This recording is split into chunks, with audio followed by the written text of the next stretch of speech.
My name is Laura and I definitely got a couple tattoos. Now that might be a bit of an understatement because depending on how you count them, I've got around 50 tattoos.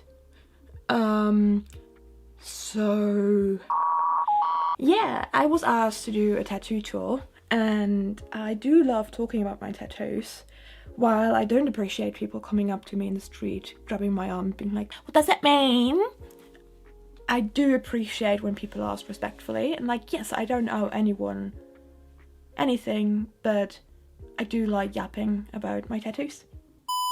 I'm on my tippy toes. We've got the matching butterfly and moth.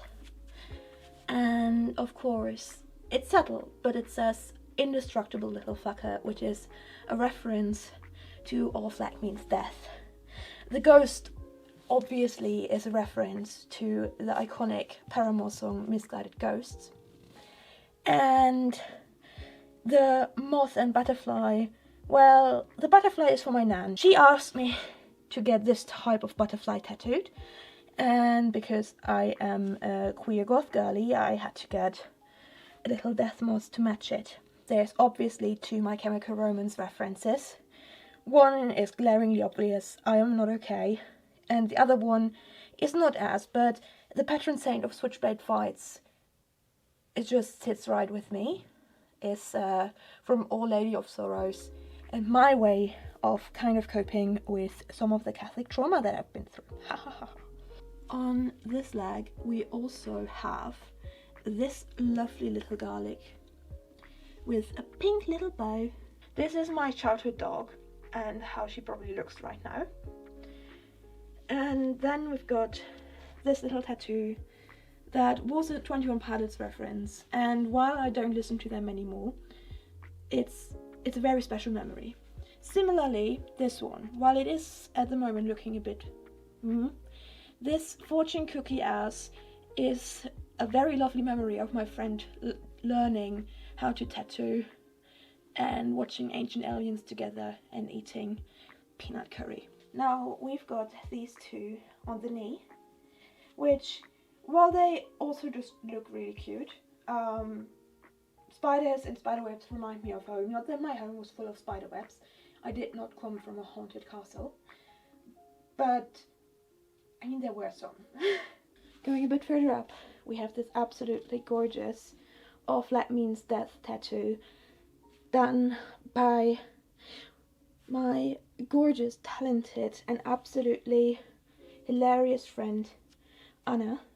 On the left hand side we've got this cup of coffee that says no prisoners, and it's a reference to a 21 Pilots song, which the same as earlier applies. And similarly we've got a Harry Potter tattoo that is a sibling tattoo with my brother, which is why I can't get it covered, even though I am absolutely furious.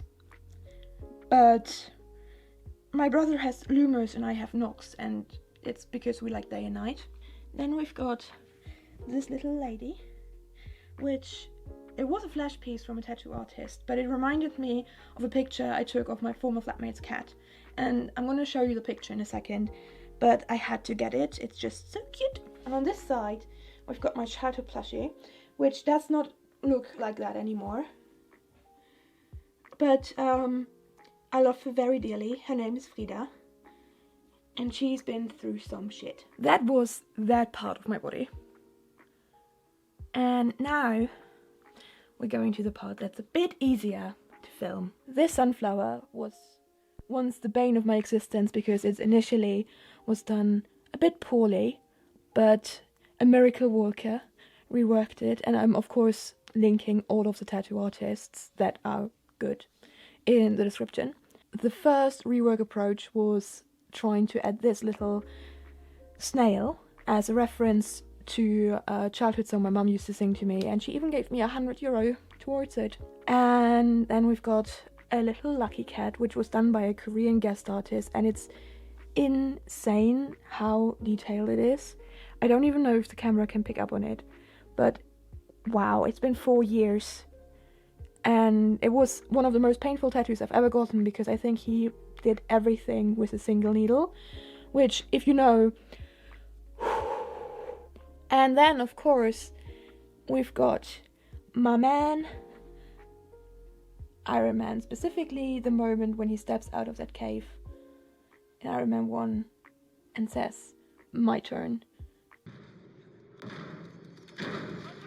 My turn. This is a relatively new fellow.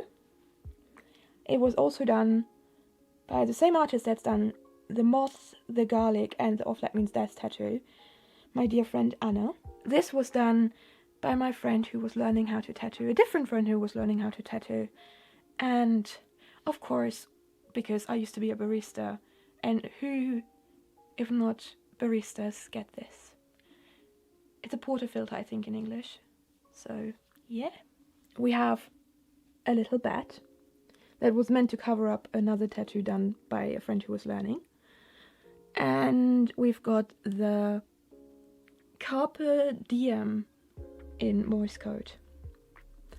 On here, we've got a matching set again, because we've got the bee and the spider.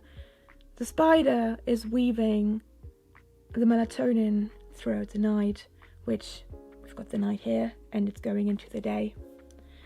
And of course, because I'm terrible at directions left and right. And here we have the bee that collects the adenosine throughout the day. This is my night arm, because it also says Carpe Noctem. Let's start from the beginning as well as we did with the other side. So a lot of my night arm was done by the incredibly gorgeous Jen Tonic, who is a magician, I fear. And it's a bit of a concept. Mind you, this concept was thought up by me when I was like 20, so okay, it's a bit pretentious, but basically, behind my face, there's a universe that I don't know and don't show.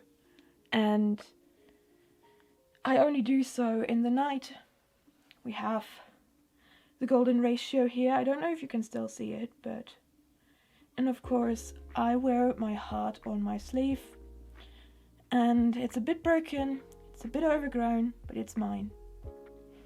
And finally, my first tattoo was this. When I was 13, I was told by a doctor that I was a princess with a P. So this concept of a broken crown, but yet a crown, which I know is not super original, but I was 13, leave me be. And owls, because they're my favorite animals, and I was just discovering my chemical romance at the time. So of course we've got Torn and Frayed, and Awake and Unafraid. Last but not least, this gorgeous piece. The snakes are very important to me because, like I said or mentioned, I've had some Catholic trauma, and femininity and snakes were always so bad, but I am not. And these are apple flowers, for if you're familiar with the law. Don't get me wrong, I'm not a practicing Christian. I think Jesus was a solid dude, but people messed up the place. Which is why here we've got a sigil that I designed myself.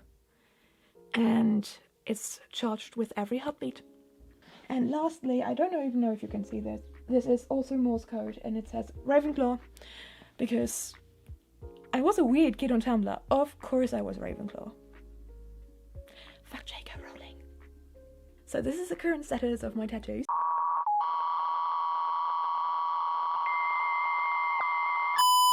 I have a big piece coming in May by my dearest, most beloved Anna, who's finally starting my back tattoo, which is my reward for finishing my PhD, which, because it's a back tattoo, we have to start a bit early, but yeah. I hope you enjoyed this. I hope you like my I mean, I don't really care if you like my tattoos because I love them. If you do like them, leave a like. If you don't, also leave a like to make up for your poor taste. Okay, see you in the next video. Bye!